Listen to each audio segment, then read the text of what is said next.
Hello friends, welcome to Awdhesh Academy, and today we are going to start the most interesting lesson of this chapter, motion in a plane, and this lesson is known as projectile motion. Now what is projectile motion? Now let's see that in the diagram. Now in this diagram we see that there is a particle which is thrown from the origin, which we can say 0 0, and the velocity is v at the angle theta 0. Now with this velocity v0, it moves like this. Now we have to understand one thing, that this v0 can be resolved into two components. One is the horizontal component, other is the vertical component, and we can write like this: v0x, that is the horizontal component, can be said to be v0 cos theta 0, and the vertical component can be said to be v0y or v0 sin theta 0. Its initial position, that is x and y, at time t is equal to 0. When t is equal to 0, then we see that x is also equal to 0 and y is also equal to 0, because it is projected from 0 0 point.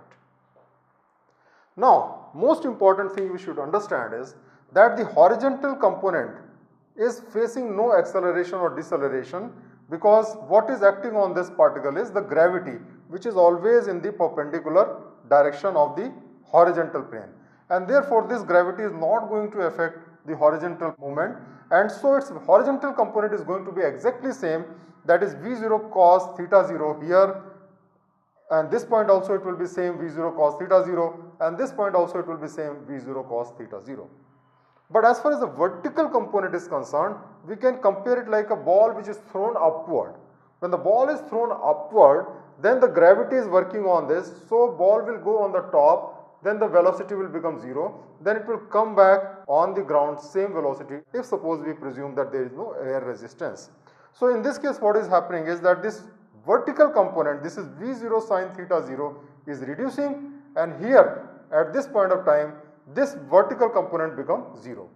Then again the vertical component start increasing, and when the particle comes on the ground, the same vertical component v0 sin theta 0 will be there, because as per the energy conservation there will be no loss or gain of energy when the horizontal level is same. So this is a very important point we should understand. And now we can find out what is the range. This is the range. What is the height? And how much is the time which is taken for moving the particle from O to, let us say here, P, and the projectile motion. So all these things we can derive from these simple formula. We should remember the three formula which have been derived in the previous chapters, that is v is equal to v0 plus at, x is equal to v0 t plus half at square, and v square is equal to v0 square plus 2ax. These are the things which we are going to use to find out the different solution of this problem. Now let's take the vertical direction and take this point, let us say we call this point x. At this point the height is h. So when we want to find out what is the height h here, we can use any of this formula and we can find the height h. Now we know that the v, which is the final velocity, is ultimately 0 at the peak point, so it will become v become 0. We are talking about point x. So v becomes 0. v0 here means the vertical component of the plane, and vertical component means it is equal to v0 sin theta 0. This is the vertical component. Now the value of a is equal to the value of gravity, that is minus g.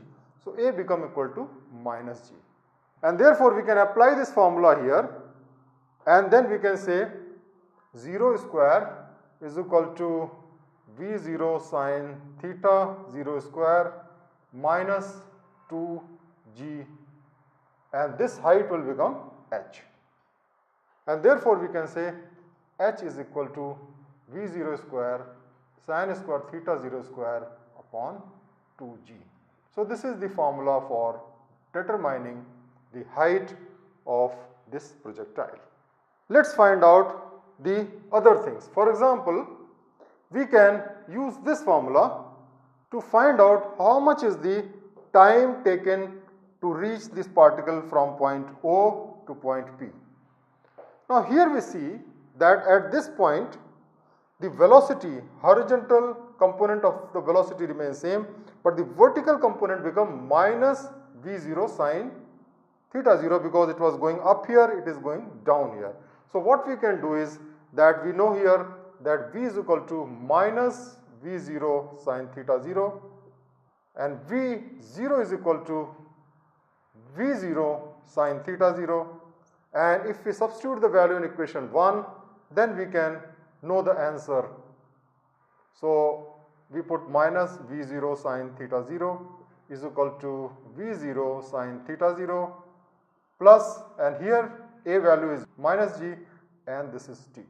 So from here to here, that is the complete projectile motion, we can calculate, we can bring it here on this side, and so we get gt is equal to 2v0 sine theta, and therefore we can get time t is equal to 2v0 sine theta upon g. So this is the second, that is the total time of the projectile. Now finally we have to calculate the range of this projectile motion, that means how much distance it covers from O to P, that means coming back to the same level.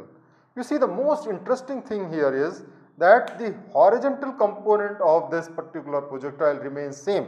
It is v0 cos theta 0 here, v0 cos theta 0 here, v0 cos theta 0 here, because there is no acceleration working on the horizontal plane. So that means the horizontal velocity remains same, and so we can know very well that the horizontal velocity, that is v0 cos theta 0, will be equal to the distance divided by the time. That means r is the distance travelled and time at which this is travelled, the distance from O to P. And therefore we can find out r is equal to v0 cos theta 0 into t, and the value of t we have already found it out from here. So all we have to do is we have to just substitute this value. So v0 cos theta 0 into 2v0 sine theta divided by g, and we know very well that 2 sine theta cos theta is equal to sine 2 theta. So what we get is v0 square into sine 2 theta divided by g. So this becomes the value of r. So this way we can know the value of the height, the time taken for the projectile, and also what is the value of the range. Now we will find out the projectile motions coordinates or the path. That means we will represent this path in xy form. So let us find out that. We understand that the value of x will depend upon the velocity, and the velocity in the horizontal direction remains same. But the velocity in the vertical direction is constantly decreasing because gravity is acting on the opposite direction. So let us say the y coordinate of this is given as formula 2, that is y is equal to v0 means the vertical direction velocity, which is here v0 sine theta 0 into t plus half. The value of a means acceleration is minus g here because it is in the opposite direction. So we put minus g here and then t square. As far as the x coordinate is concerned, x coordinate calculation is very easy because there is no acceleration on this direction, and therefore the value of x will be equal to v0 cos theta 0 into t. All we have to do to find out this equation is eliminate t from here. So how we do it? From this equation we know t is equal to x upon v0 cos theta 0. We substitute the value of t from this equation to this equation, and ultimately what we get is like this: v is equal to v0 sine theta 0 into x upon v0 cos theta 0 minus half g and the value of t here is x upon v0 cos theta 0 whole square. And therefore, when we solve it, what we get is v0 x and sin theta 0 upon cos theta 0 become tan theta 0. Then minus half and g, and then x square upon v0 square cos square theta. And thus this will be the equation of the coordinate. So this is the equation, and we can see that this is a parabola. So this will be a parabola. This projectile will be a parabola. So we have found out as to how to calculate the time of projectile, how to calculate the height of the projectile, or how to calculate the range of the projectile. What is most interesting here to see is that the value of sin 2 theta cannot be more than 1, and sin 2 theta's maximum value is 1, and sin 2 theta is equal to 1 when 2 theta is equal to 90 degrees, and therefore theta is equal to 45 degrees. What it means is that if the projectile's initial angle is 45 degree, then the range will be maximum. So this is a very important thing which you should understand, that if you want the projectile to reach to the maximum distance, we should have theta is equal to 45. Now let us solve some problems to get better understanding of the concept. So let us take the first problem. A hiker stands on the edge of a cliff 490 meters above the ground and throws a stone horizontally with an initial speed of 15 meters per second. Neglecting air resistance, find the time taken by the stone to reach the ground and the speed with which it hits the ground. And we have to take the value of g is equal to 9.8 meter per second square. So let's try to solve this problem. Now let us say this is the ground level. So the cliff is point P here, let us say. This is, let us say, origin point, and this is 490 meter. Now here he throws a ball in the horizontal direction, so it will perhaps be moving like somewhere like this. We are given the value of the initial speed is given as 15 meter per second. So this is your initial velocity which is given. We can call it a v horizontal. Vertical velocity is 0 here because there is no downward component of this. Now let us try to find out this time here. So the first important thing you should understand is that we cannot use any formula directly into this. So we have to actually use the basic principles to solve this problem.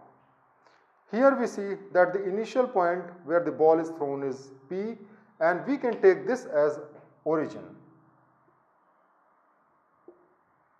Let us say that this ball comes here and this distance is x. Then this coordinate, if suppose this is taken as origin, then this will be in the negative direction, and so this will be 490 meter on the negative direction. So which formula will fit here? The second formula is the best formula because we know all other parameters here. We know the distance, we know the initial velocity, we also know the g. The only important thing you have to remember is the notations of the directions.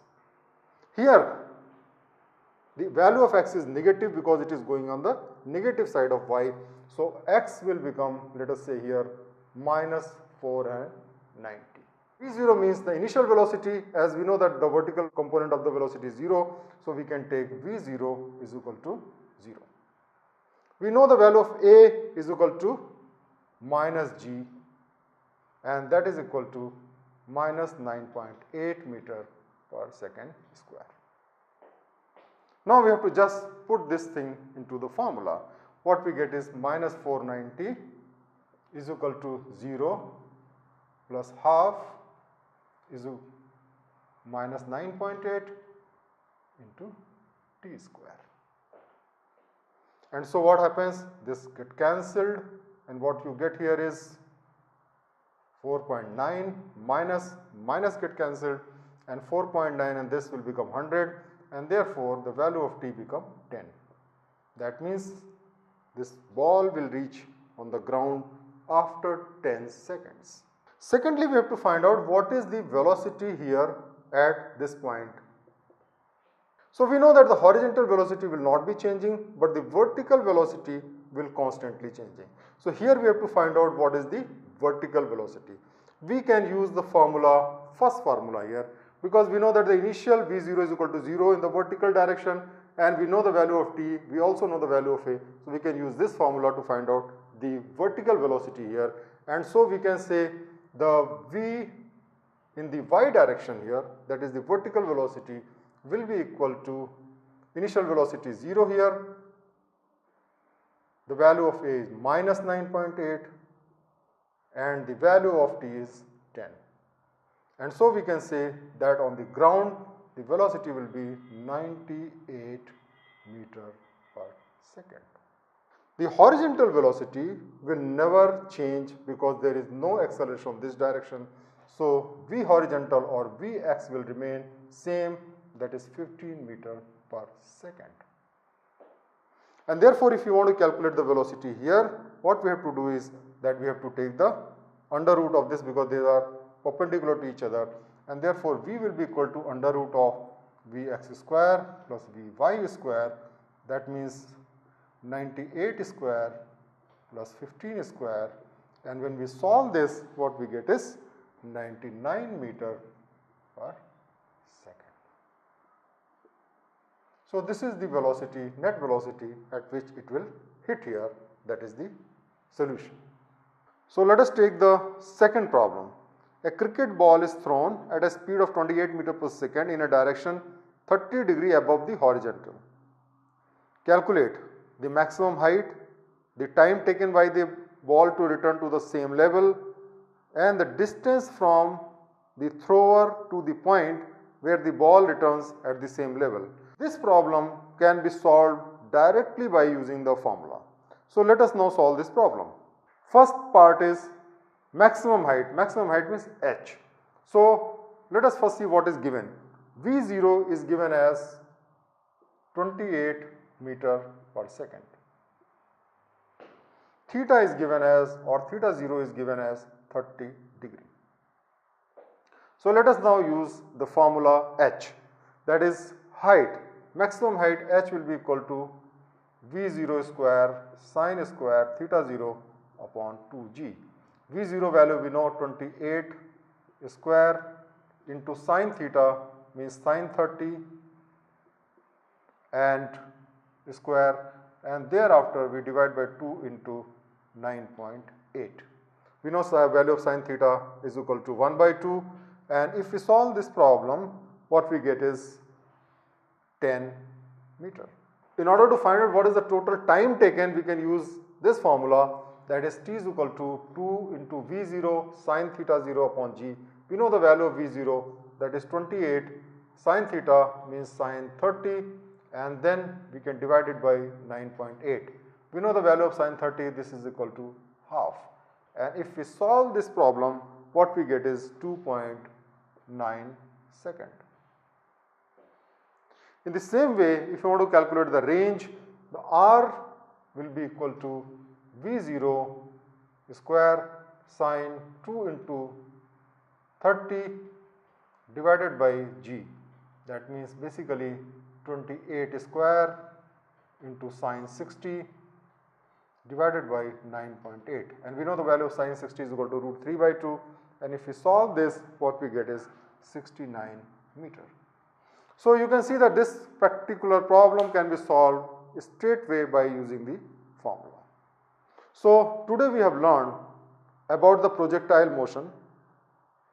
We know that when there is a projectile motion, then the horizontal component of the velocity does not change, but the vertical component of the velocity kept on reducing and kept on changing because there is a gravitational acceleration which is working on the downside or in the vertically downward direction. And therefore, we can use this fundamental principles to find out the equation of the projectile, which is a parabola, and find out the time taken for the projectile, the horizontal distance traveled, that is the range, and the vertical distance, that is the height. So please use these formulas to solve more problems, and that is how you are going to gain confidence into this chapter. Thank you very much for watching the video. Keep watching the video. We will be putting up the next lesson very soon.